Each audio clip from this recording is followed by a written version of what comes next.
నమస్తే. రాష్ట్ర వ్యాప్తంగా ఒక రెండు అంశాలు చాలా చర్చనీయాంశంగా మారుతూ ఉన్నాయి. ఒకటి, వంట గ్యాస్కు సంబంధించి, కమర్షియల్ గ్యాస్కు సంబంధించి చర్చ జరుగుతూ ఉంది. ఏదైతే ఇరాన్ ఇజ్రాయెల్ యుద్ధం జరుగుతూ ఉందో, యుద్ధ నేపథ్యంలో ప్రధానంగా భారత్లో హోటళ్ళు, అదేవిధంగా హాస్టల్స్, చిరు వ్యాపారులు చాలా ఇబ్బంది పడుతూ ఉన్నారు. ఇప్పటికే బెంగళూరు హోటల్ అసోసియేషన్ పూర్తి స్థాయిలో హోటల్ బంద్ పెడితే, ఇవాళ హైదరాబాద్ హోటల్ అసోసియేషన్ కూడా పూర్తి స్థాయిలో బంద్ పెట్టింది హోటల్ అని కూడా. ఎందుకంటే అసలు గ్యాస్ దొరకనటువంటి పరిస్థితి. సో ఇదో అంశం అయితే, మరొక అంశము 10 మంది పార్టీ ఫిరాయింపు ఎమ్మెల్యేలకు స్పీకర్ గడ్డం ప్రసాద్ కుమార్ క్లీన్ షీట్ ఇచ్చిండు. ఈ క్లీన్ షీట్ మీద బీఆర్ఎస్ నేతలు కామెంట్ చేస్తున్నారు. సో దయచేసి రాహుల్ గాంధీ, స్పీకర్ గడ్డం ప్రసాద్ కుమారు మరి రాజ్యాంగాన్ని అపహాస్యం చేస్తూ ఉన్నారు, రాజ్యాంగాన్ని తప్పుదారి పట్టిస్తున్నారంటూ కామెంట్ చేస్తూ ఉన్నారు. ఈ రెండు అంశాల మీద మాట్లాడే ప్రయత్నం చేద్దాం. కాంగ్రెస్ పార్టీ సీనియర్ నేత మాజీ ఎంపీ వి హనుమంతరావు గారు. సార్ నమస్తే. మొదటగా గ్యాస్కు సంబంధించి ఏం చెప్తారు? ప్రతి ఒక్క హోటలు కట్టెల పొయ్యి పెడుతున్నది, మెనూను తక్కువ చేసింది, గ్యాస్కు సంబంధించి కొరతతోటి పూర్తిగా దుకాణాలే బంద్ అయిపోయింది. ఏం చెప్తారు? చూడండి, దీనికి first of all Iran Israel యుద్ధం జరుగుతుందో దాని పరిణామాలే ఈనాడు గ్యాస్కు ఏదైతే రావడానికి, గ్యాస్ ఇతర దేశాల నుంచి రావడానికి ఇబ్బంది అవుతుంది. దానివల్లనే ఇవాళ రేట్లు పెంచేసారు. దీని కారకులు ఎవరు? నరేంద్ర మోడీ. నరేంద్ర మోడీ ఆలోచన చేయాలి కదా. గతంలో ఏమన్నాడు? యుద్ధం జరుగుతుంటే పాకిస్తాన్ తోటి ఏదైతే యుద్ధం జరుగుతున్నప్పుడు నేను పాకిస్తాన్ యుద్ధాన్ని ఆపినా అన్నాడు. అన్నాడా లేదా? కనుక మరి ఇదెందుకు కాపాడి నాకు అర్థం కాదు. ఆయన విత్తనమైంది దానికి మరి నరేంద్ర మోడీ ఒక జవాబు కూడా చెప్పలేదు. ఇవాళ నేను ఏమంటున్నా, నీకు చెప్పకుండా నీకు ఆయనకు సాన్నిధ్యం ఉన్నది కాబట్టి మొదలు వారును ఆపుతే ప్రజలకు నష్టం జరుగుతుందా లేదా? మన రాష్ట్రం వరకు ఇవాళ ఎస్సీ హాస్టల్స్ ఉన్నాయి, ఎస్టీ హాస్టల్స్ ఉన్నాయి, బీసీ హాస్టల్స్ ఉన్నాయి. ఎవరైనా ఏ హాస్టల్లో కూడా ఈ గ్యాస్ పొయ్యితోటే ఏది వంట చేయడం జరుగుతుంది. కట్టెలు పెట్టేది అయిపోయింది, రోజులు పోయినాయి, కట్టెల రాజ్యం పోయింది, ఇప్పుడు గ్యాస్ రాజ్యం వచ్చింది. ఆ గ్యాస్కి ఇబ్బంది పడుతుంటే నరేంద్ర మోడీ ఎందుకు ఇవాళ పార్లమెంట్లో కూడా చర్చ జరుగుతున్నది దీని మీద ఆయన ఎందుకు శ్రద్ధ వహిస్తలేడు? ఆయనకు యుద్ధమే ముఖ్యమా?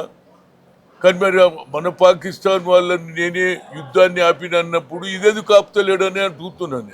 ఇది కూడా ఆపితే పంచాయతీ లేదు కదా. ఇక పోతే మరి ఈనాడు ఏదైతే చదువుకున్నటువంటి విద్యార్థులు హాస్టళ్లలో ఉంటారు, ఇప్పటికే మాకు సరి అయిన తిండి లేదని అక్కడక్కడ గొడవలు, కొందరేమో తప్పుడు భోజనం పెట్టిందనే దాని మీద వాళ్ళ హెల్త్ కూడా ఖరాబ్ అవుతుంది, హాస్టల్లో కూడా పడుతున్నారు, కొందరు చనిపోవడం కూడా జరిగింది.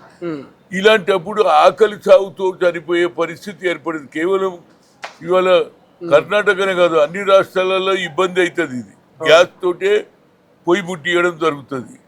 దాంతోపాటు దీనికి రేటు కూడా పెంచడం జరుగుతుంది. ఇవి అన్నిటి మీద ప్రభావం పడుతుంది. వంట సామానే కాకుండా వంట సామాన్లు ఉన్నట్టు ఉప్పు, పప్పు అన్నిటి మీద దీని మీద రేట్లు పెరుగుతాయి. దీనివల్ల ప్రజలకు అన్యాయం జరుగుతుంది. ఆయన పోయి ఇవాళ కేరళలో ఏది అక్కడ ఎలక్షన్లో మాట్లాడుతుండు, కాంగ్రెస్ కా యువరాజ్ అంటున్నాడు, సబ్కా సాత్ సబ్కా వికాస్ అంటున్నాడు. మరి ఇది వికాస అని అడుగుతున్నా. యుద్ధం పేరుతో మోదీ మీద తప్పుడు ప్రచారం చేస్తున్నాడు కాంగ్రెస్ యువరాజ్ అనేది మోడీ చెప్తున్న మాట. బాధ్యతారహితంగా మాట్లాడుతున్నాడు కాంగ్రెస్ యువరాజ్ రాహుల్ గాంధీ అనేది మోడీ. ఆయన తప్పేమంటున్నాయా? యుద్ధం ఆపమంటుండ ఆయన కూడా. ఈ యుద్ధం ఎందుకు వస్తుంది? ఆయన అందరి మీద పెత్తనం నడిపిస్తుంటే ఈయన ఎందుకు మాట్లాడాడు? ఇలా వాళ్ళు అంటున్నారు కాంప్రమైజ్ కు రెడీ అన్నా నేను కాను, టైం అయిపోయింది. ఏం టైం అయిపోయిందిరా బాబు? ఇరాన్ వాళ్ళు అన్నారు కదా వీఆర్ రెడీ. లేదు, ఇప్పటికే లేట్ అయిపోయింది, నేను యుద్ధం చేస్తా అంటే ఇది ఎక్కడే అన్యాయం అండి? యుద్ధాలు చేసేసి ప్రజల జీవితాలు నాశనం చేస్తారా అని అడుగుతున్నారు. ఇరాన్ కావచ్చు, ఇజ్రాయెల్ కావచ్చు, అమెరికా కావచ్చు. అమెరికా ఇది పెద్ద దేశం. ఈనాడు వాళ్ళ ఆధిపత్యం గురించి మనం వాళ్ళ దగ్గర రాహుల్ గాంధీ అదే అంటుండు, ఈయన సరెండర్ అయిండు. ఎందుకు సరెండర్ అయ్యింది? కాంగ్రెస్ నేతలు చాలా మంది అంటున్నారు. ఇంతకుముందు మంత్రి సీతక్క లాంటి వాళ్ళు కూడా అంటున్నారు ఎప్స్టీన్ ఫైల్స్ కి సంబంధించి మోదీ సరెండర్ అయ్యిండు, మోదీకి సంబంధించిన కొంతమంది మంత్రుల పాత్ర ఉందంటూ కూడా కొంత చర్చ జరుగుతుంది. ఇది వాస్తవం అనుకోవాలా? నా ఉద్దేశంలో నాకు అది తెలియదు, కానీ సరెండర్ అయినట్టయితే కనిపిస్తుంది. ఆ సరెండర్ కావడానికి నరేంద్ర మోడీ ఎందుకు వెనకాడుతున్నాడు? ప్రజల జీవితాలు అవసరం లేదా? సబ్కా సాత్ సబ్కా వికాస్ అంటే నువ్వు ఒక్కరివే ఉండాలి దేశంలో అనేది నీ ఆలోచన, ప్రజల పక్షాన పట్టించుకోవాలనేది నా ఉద్దేశం. తప్పనిసరిగా ఎంత తొందరగా ఈ యుద్ధం ఆగితే అన్ని విధాల ప్రజలకు న్యాయం జరుగుతుంది. ముఖ్యంగా ఇవాళ హోటల్స్ బంద్ అవుతున్నది. ఎవడన్నా తినాలంటే హోటల్ పోయి తింటాడు కదా, అది బంద్ అయిపోయి. ఇక హాస్టల్లో పరిస్థితి చాలా గంభీరంగా ఉన్నది. కట్టెలు పెట్టే రోజులు పోయినాయి. ఎవడు వంట వండినా, అది కూర వండినా, అన్నం వండినా, రొట్టె చేసినా గ్యాస్ పొయ్యితోటి అవుతుంది. ఇక గ్యాస్ ధర పెరిగిన తర్వాత ఇక ఎవడు భోజనాలు పెట్టకుండా పోతే పిల్లల పరిస్థితి ఏంటన్నా బాధపడుతున్నా. ఇప్పటికే బ్లాక్ దందా కూడా నడుస్తున్నది. బ్లాక్ లో చాలా మంది వేల రూపాయలు దండుకునే ప్రయత్నం చేస్తున్నాడు. చర్చ జరుగుతున్నది. ఇలాంటి అవకాశం ఎందుకు ఇస్తుండంటున్నా నరేంద్ర మోడీ ఇలాంటి బ్లాక్ మెయిల్ చేసి బ్లాక్ గా అమ్ముకోవడానికి ప్రయత్నం చేసి దీనికి కారణాలు ఎవరు? నువ్వే కదా. అవకాశం ఎందుకు ఇస్తున్నావు? ఇవాళ గ్యాస్ వల్ల ప్రజలు ఇబ్బంది పడుతున్నారు. దేశం మొత్తంలో ఇవాళ ఎంతో మంది ఇరాన్ లో ఉన్నటువంటి జనం కానీ గల్ఫ్ లో ఉన్న జనం అందరూ కూడా వాపసు వస్తున్నారు. అది నీకు గుర్తింపు లేదా? నీకు యుద్ధమే ముఖ్యమా? దేశ ప్రజలు ముఖ్యం లేదు. సబ్కా సాత్ సబ్కా వికాస్ అంటే నీ ఒక్కరికే వికాస్ కావాలన్నా? వికాస్ అంటే అందరు బాగుండాలి. సబ్కా సాత్ సబ్కా వికాస్, ప్రతి ఒక్కరి మీద న్యాయం జరగాలి. నువ్వు కేవలం నువ్వేదో పట్టుదలతోటి నీకేదో వైరం ఉన్నట్టు ఇవాళ ఇరాన్ మీద యుద్ధం ప్రకటించేస్తే దానివల్ల ఇరాన్ అది గల్ఫ్ దానికి వచ్చింది.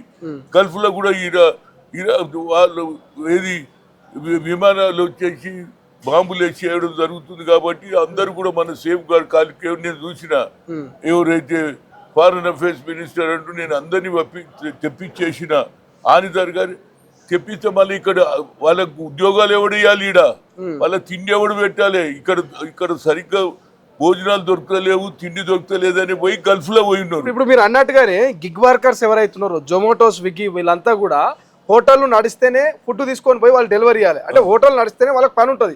ఇవాళ గ్యాస్ లేకపోతే హోటల్లో మెనూ తగ్గుతున్నది, కొన్ని పూర్తి స్థాయిలో మూసేస్తున్నారు. సో వీళ్ళందరూ రోడ్డు మీద పడ్డట్టు కదా. మరి అందరు రోడ్డు మీదనండి. అన్ఎంప్లాయిడ్ ఇప్పటికే ఎంప్లాయ్మెంట్ లేకుండా పిల్లలు చదువుకున్న అసలైన తొలి వెలుగు. ఫాలో వాట్సాప్ @తొలి వెలుగు official.